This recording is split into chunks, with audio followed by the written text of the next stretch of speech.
Sainte-Marie face cachée avec Sainte-Marie-Lyon, rond et carré depuis 130 ans.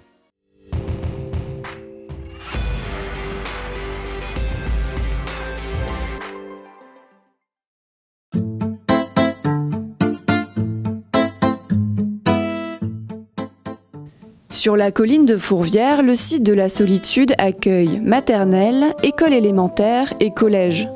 Appartenant au groupe scolaire de Sainte-Marie-Lyon, le domaine donne à voir une architecture surprenante.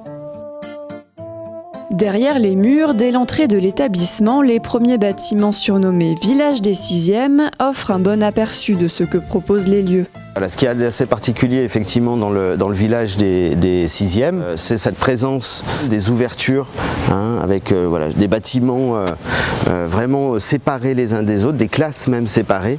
Des bâtiments de béton fondus au milieu de la nature. Une vision d'artiste que Sainte-Marie doit à un homme, Georges Adilon.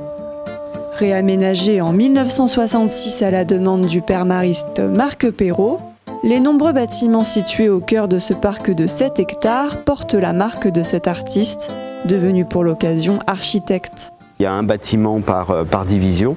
Donc derrière vous, vous avez le bâtiment des 5e, qui est vraiment le bâtiment historique, celui qui était occupé déjà par les sœurs de Saint-Joseph au 19e siècle. En face de nous, donc le bâtiment des 3e, là où on voit bien l'architecture de Georges Adilon.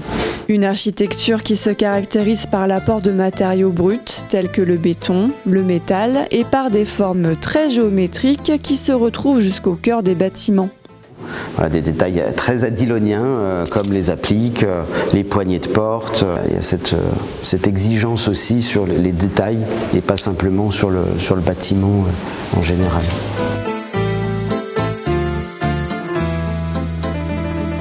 Voilà, tout le mobilier en bois, c'est-à-dire les estrades, les tables, les chaises, sont fabriqués sur place on a la chance, je pense qu'on est un des rares établissements de France à avoir sa propre menuiserie.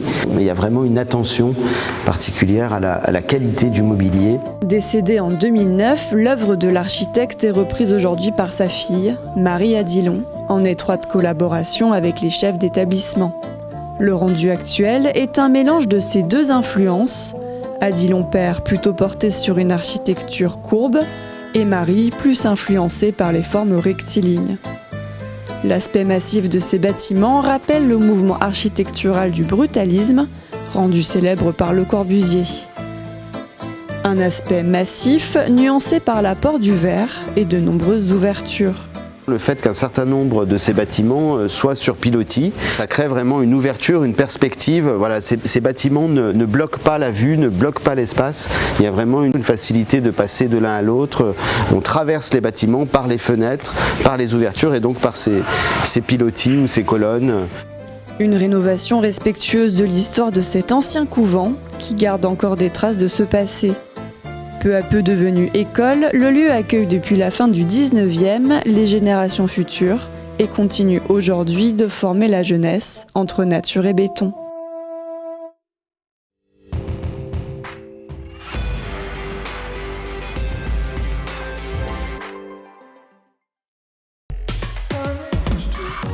C'était Sainte-Marie face cachée avec Sainte-Marie-Lyon, rond et carré depuis 130 ans.